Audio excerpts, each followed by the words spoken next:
দুর্গাপূজা না করতে পারার দুঃখ থেকেই শুরু হয়েছিল জগদ্ধাত্রী পূজা। তাই গোটা বাংলায় মা দুর্গার বিদায়ের পর থেকে যে শূন্যতা তৈরি হয়, সেই শূন্যতা মলিন করে দেয় মা জগদ্ধাত্রী এসে। এই মুহূর্তে আকাশ জুড়ে হেমন্তের নীল, আর বাংলা জুড়ে হৈমন্তিকা।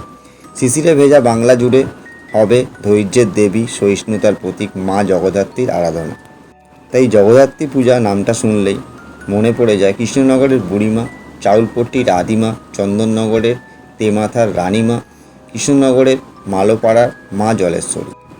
মার্কেন্ডীয় পুরাণ অনুযায়ী মা দুর্গারই আর এক রূপ মা জগদ্ধাত্রী। জগদ্ধাত্রী কথার অর্থ হলো এই গোটা জগৎটাকে ধারণ করেছেন যিনি। তাই আসুন শুনে নিই খড়দহের জনপ্রিয় জগদ্ধাত্রী পুজোর একটা কাহিনী। আজ থেকে বহু বছর আগে চ্যাটার্জি পরিবারের সত্যচরণ চ্যাটার্জি এই পূজা শুরু করেছিলেন। কিন্তু কিছু বছর যাওয়ার পরে ওনাদের পরিবারে একটা দুর্ঘটনা ঘটে ও পূজা বন্ধ হয়ে যায়। ঠিক সালটা তখন 1971। সত্যচরণ চ্যাটার্জি স্বপ্ন দেখে, মা বলছে, কী রে, পুজোটা কেন বন্ধ করলি? পরের দিন তিনি মনস্থির করে ফেললেন মা জগদ্ধাত্রীর পূজা আবারও শুরু করবেন। সত্যচরণ চ্যাটার্জি ও ওনার পাড়াতো ভাই সুপ্রভাত দাসকে সাথে নিয়ে শুরু করে ফেললেন মা জগদ্ধাত্রীর আরাধনা। কিন্তু এবারে আর বাড়িতে না, বাড়ির সামনে মাঠে শুরু হয় এই বারোয়ারি মা জগদ্ধাত্রীর পূজা।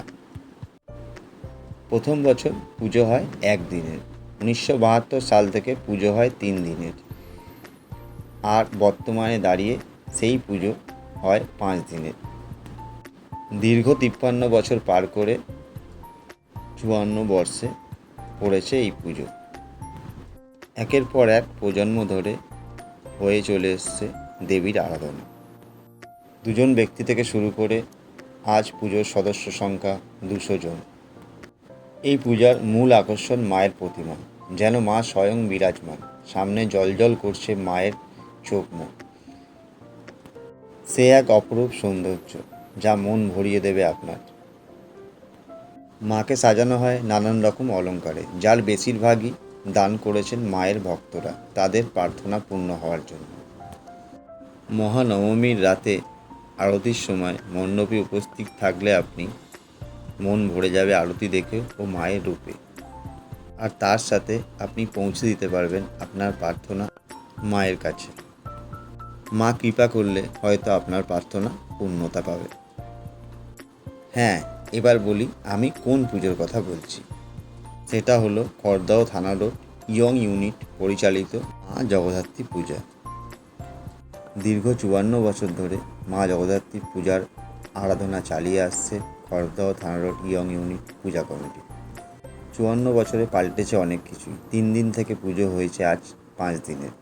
ছোট থেকে অনেক বড় হয়েছে পুজো, কিন্তু এখনও মায়ের প্রতিমা আসে সেই পুরানো জায়গা থেকে। মায়ের পূজা এখনও করেন সেই পুরনো পুরোহিতের বংশের নতুন প্রজন্ম।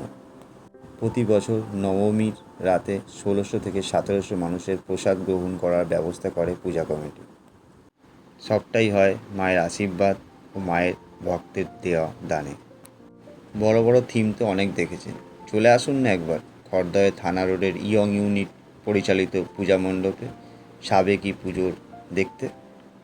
বলে ফেলুন না মায়ের কাছে আপনার মনস্কামনা, হয়তো পেয়েও যেতে পারেন ফল। আজ মায়ের পূজার মহাষষ্ঠী। খড়দহ রামকৃষ্ণ মিশনের মহারাজের হাত দিয়ে সূচনা হলো মায়ের পূজার। আগামী 5 দিন খড়দহ থানা রোড ইয়ং ইউনিট পূজা মণ্ডপে মা থাকছেন। তাই সময় পেলে চলে আসুন এক ফাঁকে মাকে দর্শন করার জন্য। মা সবাইকে ভালো রাখুক, সুস্থ রাখুক, এই প্রার্থনাই মায়ের কাছে জানালাম।